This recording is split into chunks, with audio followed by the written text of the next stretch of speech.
Hola, curiosas y curiosos. Por muy buen equipo de marketing que tengas, incluso las empresas más exitosas del mundo han tenido alguna vez algún fracaso ocasional. Hoy os voy a hablar de alguno de estos fracasos, desde el Virtual Boy de Nintendo hasta el Apple Newton. Y es que lanzar un producto es difícil. Por ello, podemos ver a grandes empresas desde Ford a Sony o desde Coca-Cola hasta McDonald's tener alguno de los mayores fracasos. Pero ojo, de los fracasos también se puede aprender. Pero, ¿cuáles son estos productos? ¿Todos serán realmente malos? ¿O la suerte y el momento también pueden jugar en tu contra? Pues bien, en este vídeo os hablaré de eso y mucho más, así que acompáñame hasta el final. Además, al final del vídeo os haré una pregunta y la mejor respuesta saldrá aquí en el canal. Por lo tanto, suscríbete y dale a la campanita para estar al día de marketing, redes sociales y tecnología. Soy JJ Priego y esto es Easy Promos TV. ¡Vamos!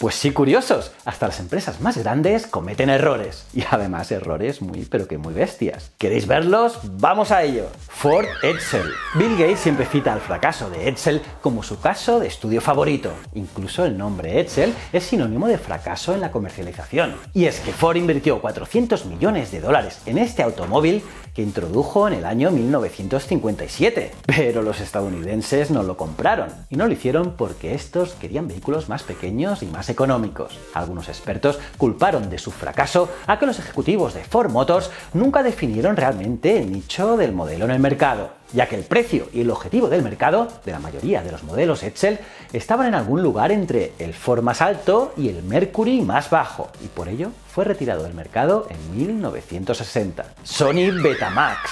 Las décadas de los 70 y principios de los 80 vio una guerra de formatos para el vídeo doméstico. La guerra fue entre los vídeos beta, los Betamax y los VHS. Y aquí Sony cometió un error, ya que comenzó a vender el Betamax en exclusiva en 1975, mientras que todos sus rivales comenzaron a lanzar máquinas VHS. Y por ello, el mercado de productos VHS superó rápidamente a Betamax. Y eso que Beta era técnicamente superior, pero los VHS ganaron simplemente por ser omnipresente. Nueva Coca-Cola.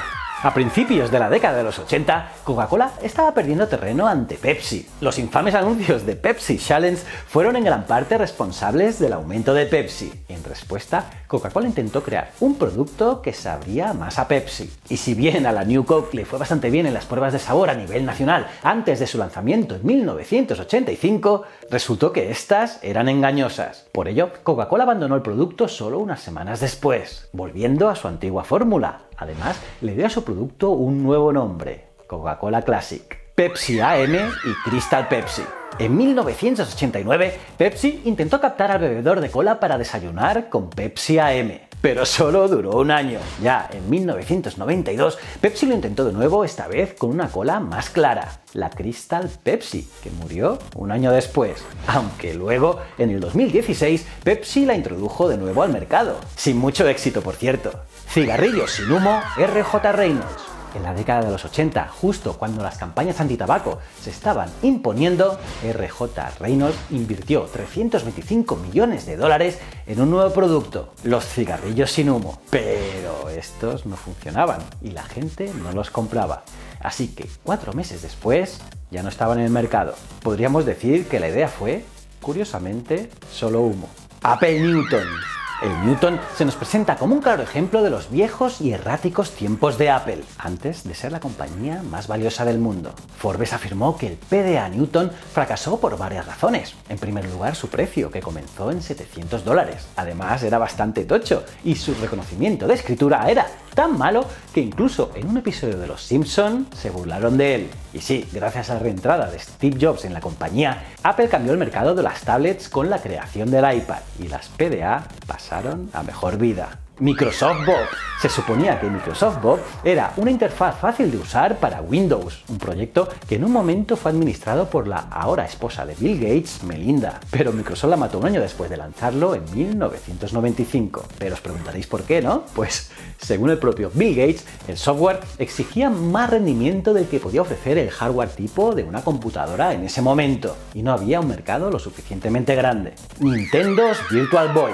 El Virtual Boy de Nintendo fue un ambicioso proyecto hacia una nueva tecnología que estaba a punto de florecer, la realidad virtual, o eso decían. Y es que en sus anuncios afirmaban que comprando el Virtual Boy te podías dejar llevar por los entornos digitales de la realidad virtual, excepto por una cosa, que la realidad de Virtual Boy era totalmente diferente a la que prometía. Los juegos eran poco más que pesadillas negras y rojas, con gráficos de baja resolución, y un juego que habría sido más adecuado para una consola de juegos estándar. Virtual Boy terminó vendiendo menos de 1 millón de unidades, y por ello es el mayor fracaso de hardware en la historia de Nintendo.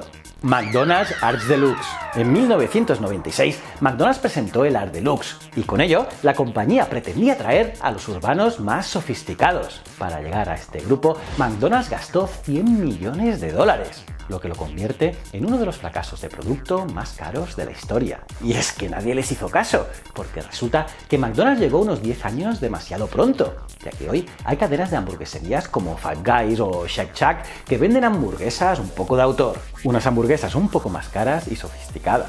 Frito-Lay Wow. Con un eslogan que era demasiado bueno para ser real, a finales de los años 90, Frito-Lay lanzó una comida milagrosa, una línea de patatas fritas con una marca optimista. La llamaron Wow. Y el reclamo de comercialización era tentador, ya que un compuesto llamado Olestra permitía crear patatas sin grasa. Pero fue todo un desastre. Y es que las moléculas de Olestra eran demasiado grandes para ser digeridas por el cuerpo, pasando directamente a través del tracto digestivo sin ser absorbidas. Y lamentablemente, el resultado fue similar al de un laxante. Así que los que las comieron tuvieron calambres estomacales y diarrea. Eso sí, seguramente acabaron diciendo wow. Y nada, estos son 10 productos que fueron un desastre. ¿Cómo os habéis quedado, curiosas y curiosos? ¿Qué os ha parecido? ¿Os molaría que hiciera otro vídeo con otros 10 productos que fueron un desastre? Me lo podéis poner en los comentarios, los leo todos. Y nada, aparte, en el comentario destacado os dejaré vídeos tan interesantes como este. Echadle un ojo también. Por cierto, os dejo una pregunta para que la contestéis vosotros en los comentarios.